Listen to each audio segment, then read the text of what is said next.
Welcome, everyone, to vpod.ai. If you're looking for a professional book review podcast like this, visit vpod.ai. Today, we are absolutely not talking about how to be a visionary. We are going to discuss how to manifest a billion-dollar idea or, how to gaze into a crystal ball and predict the future of AI. No, today is about the mud. It's about the dirt. We are looking at a book that is essentially a survival manual for when the dream has collapsed into a nightmare. It really is the anti-management book, isn't it? I mean, most of the business literature we read is what I call victory lap writing. It's usually written by a consultant during peacetime or a successful CEO looking back through, rose-colored glasses after they've already won. Right, after they've rung the opening bell on Wall Street. Exactly. It's all about clear communication, setting big goals, building consensus. It's clean, it's theoretical, and frankly, it's often useless when the building is actually on fire. That's a perfect distinction. Today's deep dive is into The Hard Thing About Hard Things by Ben Horowitz. And the premise here is, you have screwed up, or the market crashed, Right. or your biggest customer just fired you. It's about what you do when there are no easy answers left. Yeah. It's the book you read when you're realizing that optimizing for synergy just isn't going to save you. Right. Horowitz isn't writing this as an observer. He's writing from the perspective of a founder who has been in the absolute trenches, specifically the dot-com crash of the early 2000s and the chaotic years that followed.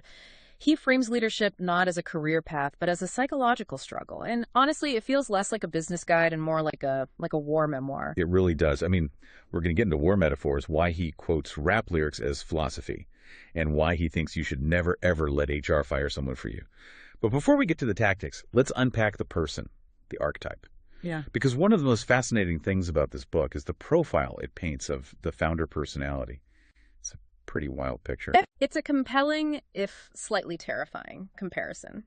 There is this analysis that draws a line between the modern tech founder and, ancient history. We have to talk about the concept of the Koryos. The Koryos. That sounds like something out of the Iliad. It's basically that. It's an old Indo-European concept. In ancient times, when the world was young, the maps had dragons in the corners. A young man with high ambition and high aggression didn't have a corporate ladder to climb. He couldn't just, apply for a manager role. So what did he do? He would round up his friends, form a raiding party at Koryos, and go conquer a neighboring village. If he won, he became a legend. If he lost, he died. So let me get this straight. The argument is that the guy who would have been a warlord 3,000 years ago is now launching a SaaS company in Silicon Valley. That is precisely the argument. The world has been pacified. The maps are all filled in. You can't just go conquer territory anymore. The state frowns on that, obviously. So where do these high-energy, slightly disagreeable, ambitious people go? They don't join the army anymore because the modern army is bureaucratic. They want to build their own kingdom, so they start startups. That actually explains so much about the vibe of the valley. It explains that sort of Hobbesian feel. It isn't just business. It's a conquest. It's this raw, elemental drive to build something out of nothing and defend it against everyone. It's not about work-life balance. It's about survival. And that context is crucial for understanding the tone of this book. Horowitz uses a lot of war metaphors. He talks about struggle and enemies and bleeding. Now, critics might say business isn't literally war, and they're right. Nobody is shooting at you. But the psychology of the founder mirrors the military commander. You are welding a group of individuals into a single titan, demanding absolute loyalty and facing threats where the company could die overnight. Which brings us to a really interesting stylistic choice in the book that threw me off at first. The rap lyrics. Every chapter starts with a quote from Nas or DMX or Jay-Z. At first glance, it feels like, okay, is this rich tech guy just trying to look cool? But it seems like he's signaling something specific. Oh, it's definitely deeper than a playlist. It signals a culture of honor. If you look at the roots of hip-hop culture and the environment Horowitz grew up around, it's very pre-modern in its ethics. It's about your word. It's about protecting your crew. It's about the willingness to fight if someone disrespects you. Right. It's that mindset of, I will protect my people, and if you come at us, we handle it internally. Exactly. Think about the contrast. In a standard corporate environment, if someone breaks a promise, you call a lawyer, you look at the fine print. In an honor culture, that's a personal betrayal. Horowitz is arguing that a startup in crisis is closer to that street code than a corporate boardroom. It's about keeping your promises to the employees who trusted you. If you fail, you don't just lose money, you lose your honor. That raises the stakes significantly. It stops being about business metrics and starts being about personal integrity. And speaking of disaster, that segues perfectly into the core concept of the book. He calls it the struggle. Capital T, capital S. The struggle. It's the place where most CEOs live, but none of them talk about it. His description of it is so visceral. The cold sweats at 3 a.m., the feeling that the walls are closing in, the sensation that you are the only person in the world who doesn't know what they're doing. He says when he talks to other CEOs, they all say things are crushing it. But he knows they're lying. He knows they're lying because he identifies this specific paradox of competence. The better you get at your job, the harder the job becomes. Wait, let's drill down on that, because usually mastery makes things easier. If I'm a master carpenter, building a table is second nature. Why is the CEO role different? Because of the filter mechanism. Think about the structure of a company. If you are a competent CEO, you hire great people and you learn to delegate.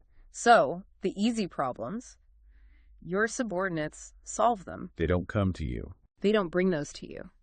Medium difficulty problems, your VPs solve them. So what is left on your desk? Only the things that nobody else could figure out. Exactly.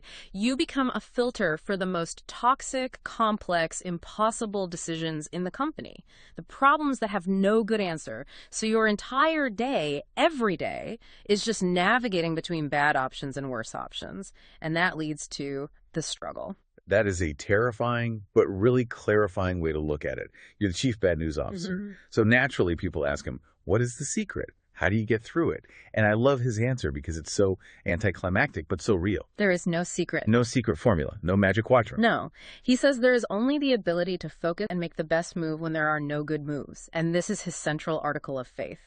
There is always a move. There's always a move. I feel like that should be tattooed on the arm of every entrepreneur. It's such a rejection of helplessness. Mm-hmm. Can you give us an example? Because some of his moves sound borderline insane. They do. The most famous one is probably the Loud Cloud IPO. The context here is key. This was during the dot-com bust. The market is crashing. Tech companies are dying. His company, Loud Cloud, is bleeding money. They cannot raise private capital. They have weeks of cash left. Right, so the sky is falling and everyone is telling him to pack it up. So what does he do? He takes the company public. He launches an IPO into a market crash. That sounds like trying to sell ice in a blizzard. It sounds suicidal, but he analyzed the board. Private money was closed, the banks were closed, but the public market technically was still open. It was the only window. It was ugly. The valuation was terrible. The press mocked him. It was humiliating, but it gave them the cash to survive. It's the definition of ugly survival. It wasn't about winning big. It was about living to fight another day. And that's the point.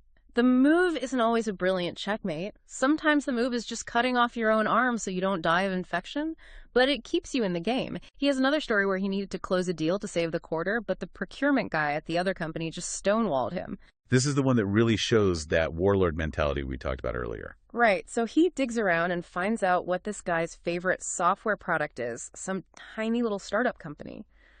Horowitz literally buys that tiny company just to own the software, solely so he can threaten to revoke the license if the guy doesn't sign the deal. That is, aggressive doesn't even begin to cover it. That's gangster.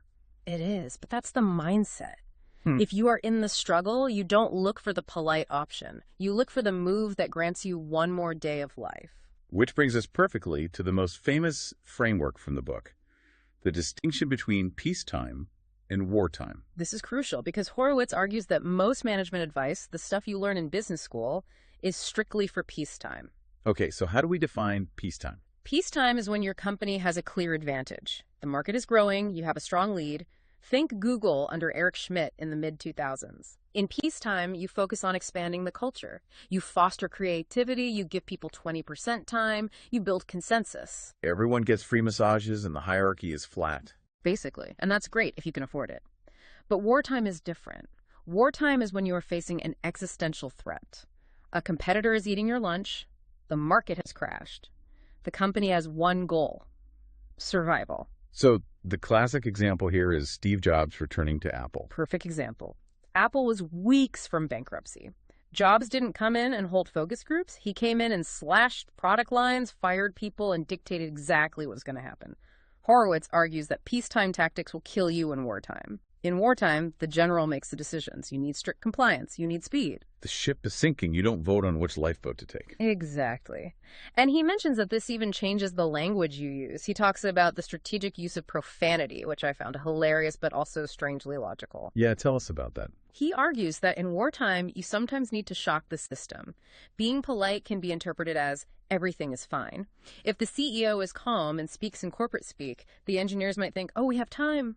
Sometimes dropping an F-bomb or being aggressive signals, we are in a crisis and I need you to wake up right now. It's about matching the intensity of the threat. If the building is on fire, you don't politely ask people to please locate the nearest exit. You scream, get out! Precisely. And the danger, and this is the big takeaway for anyone who leads a team, is that most CEOs try to be peacetime CEOs because that's what books tell them to do. They want to be liked. But if you are nice when you should be strict, you run the company into the ground. And there is nothing nice about your employees losing their jobs. That is the hard truth. Okay, let's get to the hardest part of the hard things, the tactical stuff, the dirty work. And the dirtiest work of all is layoffs. This is where that honor code really comes back into play. Layoffs are inevitable in the startup world, but how you do them defines you. Horowitz has a very strict rule: you must do it yourself. No delegating to HR. Never. He says, you hired them, you sold them the dream, you failed to make that dream a reality. You owe them the dignity of looking them in the eye and telling them yourself. That is heavy. But I see the logic. It's about respect. It's about respect for the people leaving, but it's actually even more about the people staying. They're watching. They want to know if their leader has courage. If you hide in your office while HR hands out pink slips, you destroy trust. They'll think, if he can't handle this, he can't handle the war. He also has that great quote about delivering bad news in general. I think he calls it the anti-Claire Hughes-Johnson philosophy. Right. There's a school of thought that says leadership is about disappointing people at a rate they can absorb. Horowitz rejects that completely. He says, no, if you're going to eat shit, don't nibble. Don't nibble. It's such a visual. It means deliver the bad news all at once. Rip the Band-Aid off. Don't try to spin it as a strategic simplification. Don't drag it out. Admit failure. Say, the company failed to hit its targets, and because of that, we have to lose excellent people. It's brutally honest, but that honesty lets you rebuild trust. It's interesting how honesty in this context isn't about being nice. It's about being real. He applies this to hiring, too.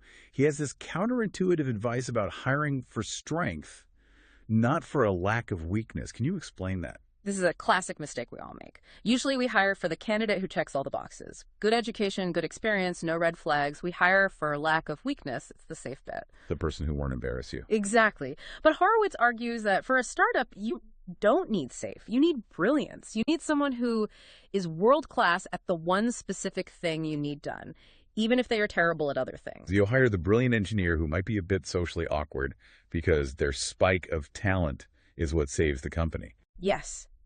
You can manage around their weaknesses. You can get someone else to handle the admin, but you cannot manufacture that spike of genius if it isn't there. If you fill the seat with a mediocre, safe person, you've blocked the role from ever being great. I love that. Goes back to the warlord thing. You don't care if your best archer is polite at dinner. You care if he can hit the target. Exactly. Results matter more than roundedness.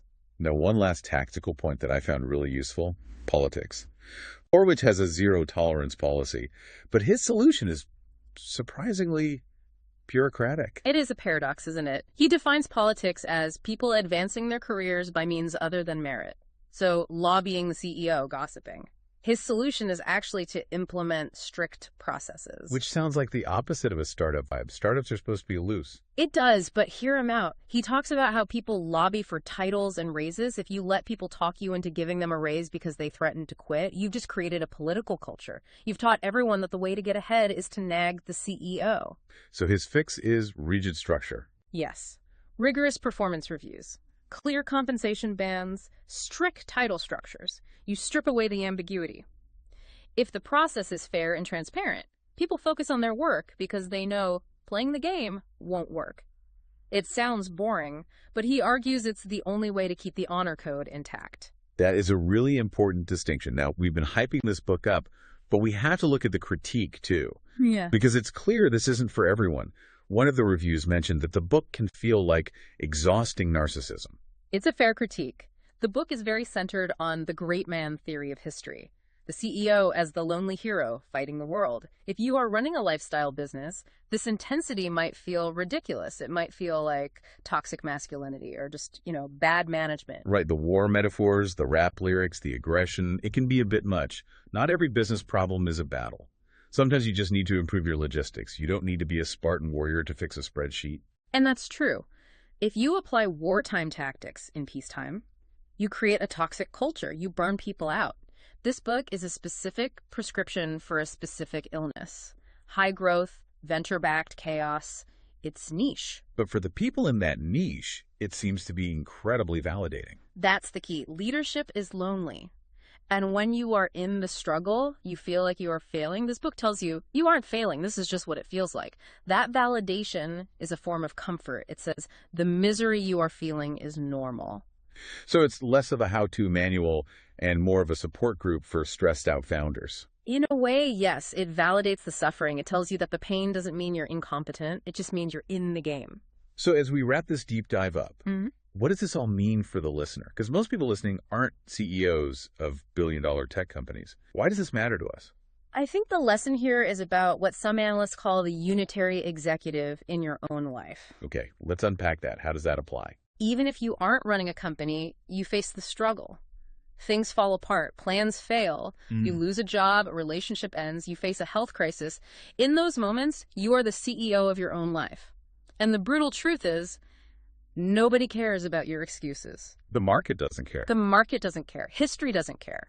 You can't delegate the hard decisions to your parents or your friends. You have to make the move. It goes back to that core belief. There is always a move. That's the empowering part. It's easy to feel helpless, but this mindset shifts you from victim to player. It says, okay, the situation is a disaster. I am out of money. I am out of time. I'm scared, but I am not dead. What is the move? It's about endurance. Yeah. It's not about avoiding the hard things. It's about the willingness to do them, to wake up with a cold sweat and say, I'm still here. What's next? And to accept that there are no easy answers. If you are looking for a recipe, you won't find one. You just have to figure it out. That is a powerful place to leave it. Whether you are leading a company or just leading your own life, the hard thing isn't setting the goal. The hard thing is waking up when you've missed it and keeping going anyway. Thanks for diving deep with us today. It was a pleasure. And remember, when there are no good moves, there is always a move. See you next time.